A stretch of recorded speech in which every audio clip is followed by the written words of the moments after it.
Test cricket ইতিহাসে ১০০ বা তার বেশি ম্যাচ খেলেছেন মাত্র ৮৫ জন, যেখানে সর্বশেষ সংযোজন মুশফিকুর রহিম এবং বাংলাদেশের প্রথম। ১০০তম টেস্টে যে ৮৫ জন খেলতে নেমেছেন তাদের মধ্যে মাত্র ১০ জনে পেয়েছিলেন সেঞ্চুরির দেখা, যার শুরুটা হয়েছিল ১৯৬৮ সালে কলিন ক্রাউডির ব্যাটে, আর সর্বশেষ সংযোজন ডেভিড ওয়ার্নার, যা ছিল ২০২২ সালে দক্ষিণ আফ্রিকার বিপক্ষে। এই তালিকায় ১১তম ক্রিকেটার হতে মাত্র ১ রানের জন্য অপেক্ষায় থেকে প্রথম দিন খেলা শেষ করেছেন মুশফিক। প্রথম দিন শেষে বাংলাদেশের সংগ্রহ ৪ উইকেট হারিয়ে ২৯২ রান। ৯৯ রানে অপরাজিত থাকা মুশফিকের সাথে কাল ব্যাট করতে নামবেন ৪৭ রানে অপর প্রান্তে থাকা লিটন কুমার দাস।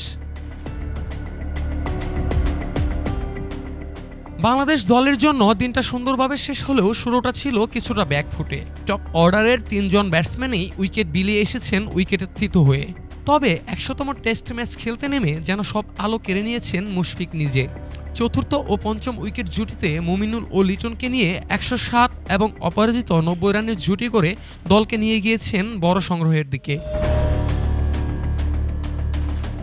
আগামীকাল দ্বিতীয় দিনে বাংলাদেশ দল যখন ব্যাট করতে নামবেন তখন মুশফিকুর রহিম থাকবেন ইতিহাস থেকে মাত্র ১ রান দূরে। মুশফিক যদি আগামীকাল ইতিহাস লিখে ফেলেন তাহলে ১৩তম টেস্ট সেঞ্চুরি নিয়ে এককভাবে হয়ে যাবেন বাংলাদেশের সর্বোচ্চ। টেস্টে বাংলাদেশের পক্ষে সর্বোচ্চ বেশি রান, সবচেয়ে বেশি হাফ সেঞ্চুরি, সর্বোচ্চ সেঞ্চুরি আর ১০০তম টেস্টে সেঞ্চুরি দেখা পেলে মুশফিকের জন্য দিনটি হয়ে উঠবে ইতিহাস রচনা করার মাহেন্দ্রক্ষণ।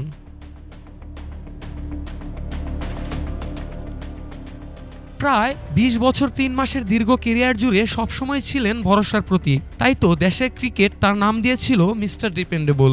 অপরদিকে সাবেক ও বর্তমান সকল ক্রিকেটারই মুশফিকের এই কৃতিত্বকে সম্মান জানাচ্ছেন, স্বীকার করছেন এই অনন্য অর্জন তার সাথেই মানায়।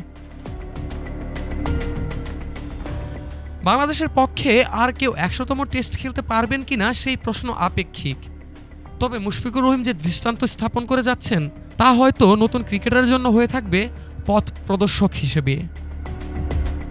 Maksudul Hasan Mithu, news desk, Dhaka today.